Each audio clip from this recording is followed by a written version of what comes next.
ঠোঁট ফাটার মধ্য দিয়েই শীত তার আগমনী বার্তা আমাদেরকে জানান দেয়।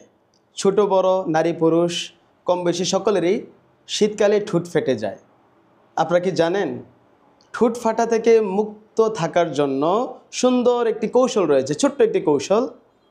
আমি এটা অবশ্যই আপনাকে জানাবো, তবে কথা দেন যে আপনি এই ভিডিওটা আপনার প্রিয়জনের সাথে শেয়ার করবেন।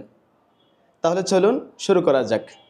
আপনি রাতে ঘুমাতে যাওয়ার আগে মাত্র 2 থেকে 3 ফোঁটা নারিকেল তেল অথবা সরিষার তেল হালকা কুসুম গরম করে আপনি যদি নাভিতে দিয়ে দেন, মাত্র 2 ফোঁটা, এবং প্রতিদিন না, মাত্র 2 দিন, মাত্র 2 দিন যদি আপনি এটা অ্যাপ্লাই করেন, তাহলে দেখবেন ইনশাল্লাহ আপনার এই শীতে আপনার কোনো ঠোঁটে ফাটবে না। ইনশাল্লাহ আপনি এটা অ্যাপ্লাই করে দেখুন, সত্যি অনেক কার্যকরী একটা টিপস। আশা করি আপনারা উপকৃত হবেন ইনশাল্লাহ। আসসালামু আলাইকুম রহমতুল্লাহি ওয়া বারাকাতুহু।